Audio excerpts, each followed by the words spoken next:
Hello, I'm Mr. Gossick, your new principal. I'm here to talk to you today about our dress code.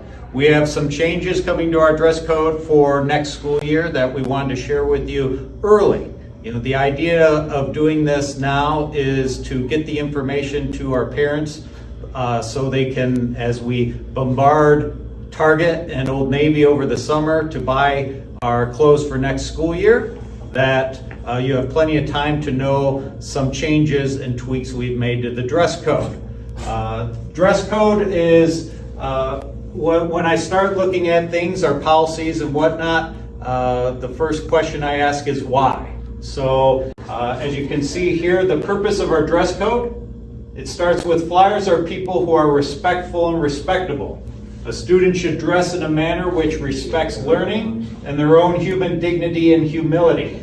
The dress code is designed to allow reasonable self-expression while reflecting and cultivating a sense of community within our student body. Simplified terms and expectations allow for a clear understanding of the dress code, as well as provide a framework for the common sense enforcement of the policies. As flyers is the expectation that students make reasonable choices about how they dress with respect, professionalism, and modesty in mind. The principal or dean of students' decisions in all matters of dress are considered school policy equal to the following written guidelines. One of the things that I want to make clear is what you're going to see in our dress code, and we will email out to all of our families, is this is a simplification of terms. One of the things that we realized, and when I say we, our faculty and staff, that our current dress code was very confusing and not easy to follow. So our attempt here is to simplify it, make it easy to read, easier to understand, and hopefully make it easier to enforce as well. All right, now we're going to talk about specific parts of our dress code. We're going to begin with shirts for young women and young men. As you can see. Hey, Mr. Gossick, you got a moment? I do. Come on in. What's up? Father Michael's here as a great example of how not to dress in dress code. What? Father, Yes. can you tell me what's wrong with what you're wearing? Is it too comfortable? It's possible. Do you feel professional? Oh, heavens no. Absolutely. So as we go through the dress code, you'll see I will use our new model in Father Michael to point out aspects of our dress code that need some tweaks. So he is going to serve as our how not to dress next year at St. Paul High School. So collared shirts, polo or full turtlenecks are permitted. Shirts may be of any solid color, free of patterns or designs. This is a pattern, and as you can see, his shirt is not tucked in. Next year during school, all shirts are expected to be tucked in and of one solid color. Is that fair? All right. All right. Shirts should not be sheared. Shirts must be buttoned to the second highest button or a reasonable spot. And again, tucked in. Plaid or striped shirts are permitted. My shirt has a little pattern in it, so that's okay. Let's scroll down to pants.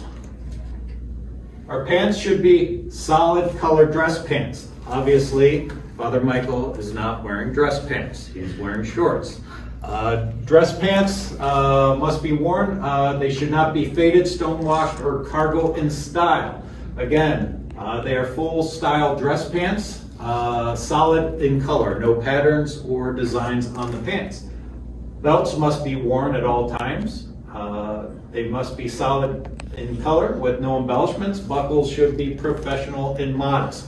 As we go through our dress code, you'll be hearing professional and modest time after time. Those are two concepts that we're going to really be enforcing next year, as well as the idea of common sense, reasonability, and just being good flyers.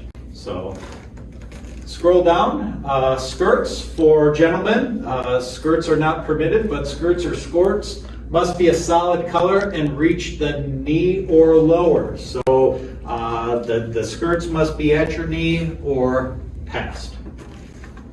You have great knees, Father Michael. Thank you. Shoes. This is a little bit of a departure from what we've previously had, but shoes must be a solid color: brown, black, red, gray, or white. School colors. So brown, black, gray, red, white. And athletic shoes can be worn in only school colors: white, red, black, gray. They are permitted. They must have laces and be tied. Sandals, slippers, flip-flop, canvas, van-style slip-on shoes, over-the-knee boots, and backless shoes may not be worn. Hairstyles. We're a good example of this, right, Father? Absolutely. All right. So your hair must be kept clean and well-groomed. Always. No unnatural colors, two-toned hair color, or exaggerated styles. For example, mohawks are allowed. No excessive lines, carvings are allowed. Modest, natural coloring, or highlighting is allowed. The hair should be worn in a manner that should not be worn in a manner that covers the eyes. We want to see your faces. There you are. It is the expectation that young men are clean shaven. Clearly, Father's out of dress code. Any questions should be directed to the Dean of Students, Mr. Livengood, before any major decisions are made. The hair code may be modified at the discretion of the Dean, and students are expected to make reasonable choices about their hairstyle. Gentlemen, let's continue to get regular, frequent haircuts. Outerwear. This might be one of the biggest adjustments that we have in our dress code for next year. Students may wear plain sweaters, cardigans, or collared fleece jackets or vests. Small manufacturer logos are acceptable. Logos on the chest or arms are fine. Coats, hoodies, jackets must be placed in lockers from bell to bell. So that means from the beginning of the day to the end of the day. Makes sense. They are not permitted to be worn during the school day. Outerwear includes but is not limited to coats, jackets, hoodies, sweatshirts of any kind, flannel jackets, windbreakers, wind pants, gloves, hats, bandanas, and scarves.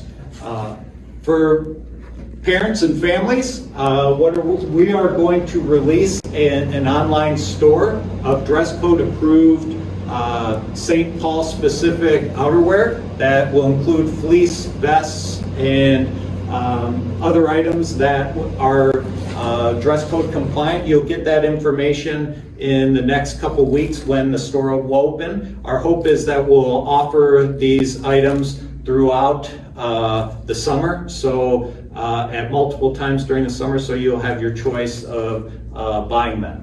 We have also partnered with our local vendors such as New Direction Design to have many of these items available over the summer so you can do convenient local shopping. Jewelry. No excessive jewelry or body piercing other than young ladies' earlobes are permitted in school or when representing the school at extracurricular activities. All jewelry must be professional and modest in choice. For men, no earrings.